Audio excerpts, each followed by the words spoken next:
jara eessatti argineetti dhaamman.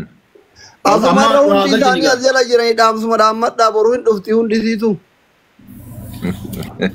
Jara lamaan yoo galchitan maal taatan? Jara lamaan yoo galchitan. Jara lamaan maaf hin galchine jarri maaf hin deebin? Hin deebitu jarri? Feennuun. Jinnii fi. Mucaa jinnii jedhamu san. Qeerransa ka jedhamu san. Mucaa Fu'aad jedhamu sanii fi mucaa Jookar jedhamu san. Ijoolleen man tunniin afra yoo jiraatte tuwwan wabaan taatu. Waluma jala deemti. Mee yoo jiraatan as jala nu barreessaa mee? Ililli darbaa. Hin barbaanna kamee yoo jara kana jiraatan. Mee yoo jiraatan galchaa Rabbi sinaa gargaaru. Gad buuna. Waan sodaattu qabaachuu qabaa. Namni ammaa kun sodaa Rabbii hin qabu. Namni ammaa kun dhaloonni ammaa kun dhaloota sammuun keessaa fuudhamte. Namoota gartee laayikii fi fooloo asii kanarraa jecha obboleessa isaa kasabaan tokko biyyaan tokko amantiin tokko mataa wal facaasee qaama qullaa wal baasee akkasii wal garagalchee wal cafaqu ammaal jeetiin itti dubbadha waan isin itti dubbatan tana ol obboleessoo namni keenya ani waan sooshaal miidiyaa irra deemaa ture kana jalqabarraa hordofaa ture jalqabarraa namni biyya teenyaa barnoota irraa bilisa waan barnoota jaaniin irraa bilisa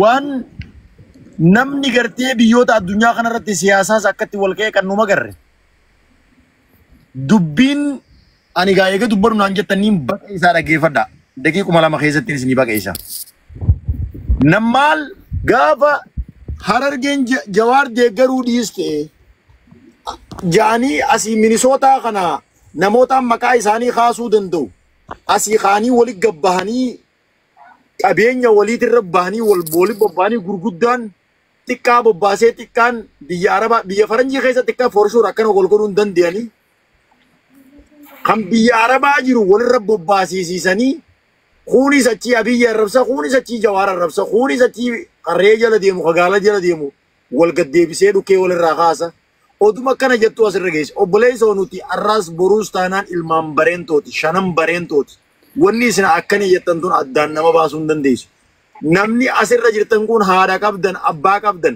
yoo nii fi kara ustaazottiin jettu kanaan dubbii tana furuu dadhabdan yoo nii fi kara ummanni keessan isiniin jiru kanaan dubbii tana furuu dadhabdan deemtee dubbiin tun gaarshilee akka isin galchitu warroota waan kana dura buutanii oofaa jirtan itti beeka. Haadha qabdan abbaa biyya keessaa qabdan namni ilma namaa dhiigarraa baasu jiru biyyattis tarkaanfiin isinirra fudhatamuun hin haftu yoommoo sodaa rabbii qabaattan yoo rabbi sodaattan rabbii guyyaa gartee yoo mulqiyaamaa kophaa isin dhaabuu taa'u addunyaarra maal dabarsite qaamni kee ragaa si bahuu taa'u qaama rabbii dhabamarraas argamsiise yoo sodaattan mee waan biraa dhiisaa qaama akkana namaan tumtan kan akkana dhaabbadhaaf ilaalame sakka maayikiroo sakandii takka keessatti laamsheessuu dandeenya bakka dhaabbattu si goggoysuu dandeenya rabbiin namni rabbii kaneef gubbatti hin sodaanne waan gartee irraatti dubbannuuf dubbii teenya dhagee waan kana godhe ennee waan irraatti dubbannuu hin qabnu namni immoo sodaa rabbiin onnee isaa keessa kaa'e obboleessa kee kan wajjin dhalatte yoo namni alaa akkana godhe hangam takka rifatta hangam takka si dhageyama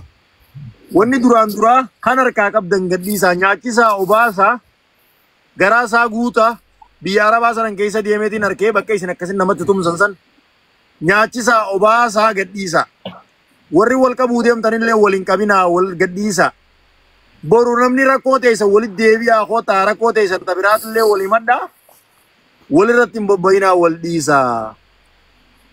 Wannummaan biraa haaftu namummaan illee dursaa tanumaan isiniin jechuu barbaada. Jal'oo biyya keessa buufadhe. Mee ibsaa dubbadhu atiis ijoolleen yoo jiraatan as jala rabbii jaadhaati ililli illee taatu nu dardarbaa wanti ijaa ibsaa abbaa jaalalaa dubbadhu.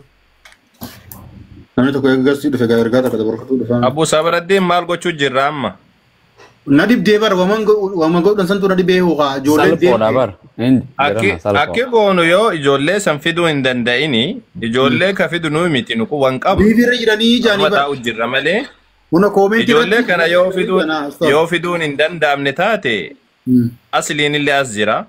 Haqiiqa dubbachuu ani naaf hin dhagaan ka jedhu illee sirrii miti. Hin dhageettiif ijoolleen hin dhageessiif gamaa gamanaayyuu jechuudha. Asliin illee haa jiraatuuti.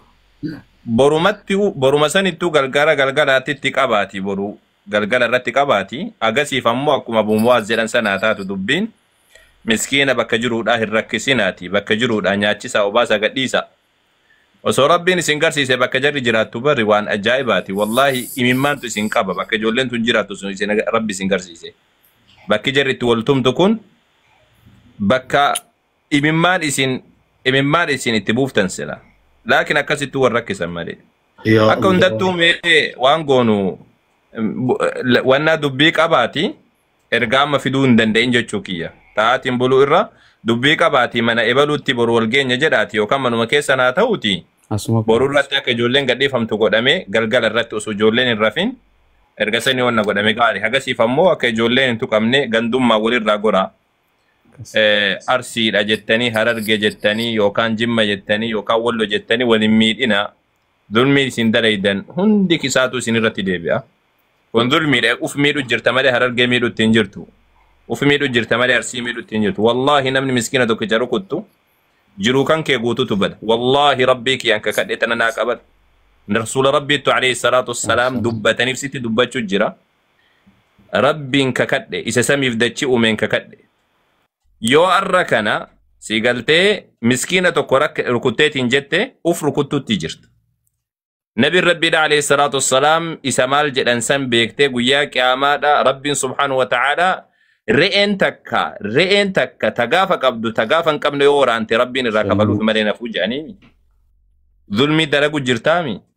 Arra maqaa Arsiitiin maqaa Harargeetiin dalagu jirtaami. Maqaa Wallootiin maqaa Jimmaatiin. Boru guyyaa qiyaamama kophaa kan keetti gaafatamta Arsii miti kan gaafatamu. Boru guyyaa qiyaama Harargee miti kan gaafatamu situ irraa gaafatamu. Boru guyyaa qiyaama Walloo miti kan gaafatamu situ irraa gaafatamu. Boru guyyaa qiyaama Jimmaa miti kan gaafatamu situ irraa gaafatamu. Wallaahi Rabbiin kiyyaan ka kadhe osoo akiraan gahin guyyaa qiyaama yoo sun gahin jiru duniyaa irratti Rabbiin siif deebisa. Arra waan siin jennu kana sitti dhagaamuu dhabee akka waan kadhaaf jecha si kadhannu yoo sitti fakkaate Rabbiin kiyyaan ka kadhe isa samiif dachii uumeen ka kadhe. Zulmii Rabbiin osoo akiraan gahin duniyaa irratti isa namaa kafalu saniin ka kadhe. Ati abadan jiru duniyaa irratti nagaan hin jiraattu. Atiin waan kana deeggartullee. Miskiina rakkisuun, miskiina rukutuun, miskiina dhiiga isaa naquun, miskiina isin galtee wanna gochuun kun rakkisuun kun beela bulchuun kun waan ibidda jahannam nama galchu.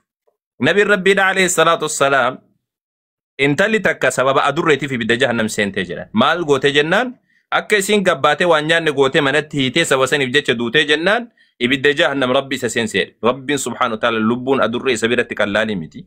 Lubbuun ilma namaatti taphachuu jirta. Akka hundattuu wannan isin dhaamu isa kana. Yoo akiraa keessanii barbaaddan yoo ufii keessanii nama ufiiti uf oolchatetu Arsiif dubbata Harargeef dubbata gosaaf dubbata. Isin ufiyyuu oolchuu hin dandeenye dhiisaati ijoollee miskiina kana Hararge jettanii Arsii jettanii gamaa gamana wal morkattanii qabu kana dhiisaati hundi keessan bakka jirtanii mormalleedha afoo dhaabbadha hin ta'u kun jedha ana Harargeedha akkana ta'e jedhin jedhina Arsiin maa kana qabden jedhina Harargeen maa kana qabden jedhina kun waan fafaati. Zulmii afoo dhaabbadhaa morma akkuma jirtan muslimtoon. Zulmii afoo dhaabbadhaa morma akkuma jirtan muslimtoon. Hin ta'u jedha. Arsiitu naa qabe jettee hin deeggarin. Harargeen naa qabe jettee hin deeggarin. Walloon naa qabe hin jedhin. Nuti dhiiran jedhin. Wallahi dhiirummaan kanaa miti ati. Ati asfala saafiliin taate boru guyyaa qiyaamaadha. Jiru duniyaa irratti illee Rabbiin sinniisu. Kanuma waan ani isinitti dhaammadhu. An akka kiyyatti hawaasa kiyya. Isini galtee an akka kiyyatti gosa kana wala maali kanaadhaa miti kan dubbachuu jiru. Akka muslima tokkootti. Wanni kun zulmiidha dhiisaadha. Waan kanarra furmaata godhaadha ka dubbachuu turre isa kana. Rabbiin subhaanahu wa ta'ala isinaa tiksu yaa ijoollee keenya gammoojjii Arabaa keessa gubataa jirtan gubannaa lammaffaa immoo ofiillee gubattanii lammataallee nu gubuu jirtan. Rabbi isinillee haa araaramu isinillee haa qajeelchu du'aa godhatanuma isinii godha. Taana ammoo zulmii dhiisaa isiniin jedha akkasiiti tanuma dhaammadheetiin bu'aa. Wassalaamu alaikum wa rahmatullahi wa barakaatuhu. Boru manuma keessanitti haa ta'u Abuu Sabraddiin. Akkas inshallah. Hayya assalamu alaikum. Ustaad Hamza. Galatoma. Hamza Arrafi wayum Sabar. صدمت لكن As Dr. Aslin ammoo akka hin dhabamne isa qaba giddiidhaan. Omara kon ka wani dufa inshallah rabbi wallahi jolle ken rabbi ya ararsu Koriyero ustaz ni mana bananin dufa ye rabbi naga habusu bakka jirtanin hundi keessanu gama gamanan naga yalab saarre wal ittetin ilka wal cabsitu ararge bakka buutetin arge kophatte tiblu soosfitun jiru arsi bakka buute arsi dhate kophatte bilsoomsitun jiru miidhan keessan hundu tokkoma fooni waa takka abbaan dhaye ofinan bisuma sanitti jirtani wanni mataa walitti jabaataniif wanni takka isin waltumuun wal madeessuun wal ajjeesuun wanni ganda keessanillee kutaa keessanillee fayyadu takka hin jiru miidhu malee kanaafi kuni dogoggora seenaa xuraa saba keessanirrattillee ganda keessanittillee hin dalagu.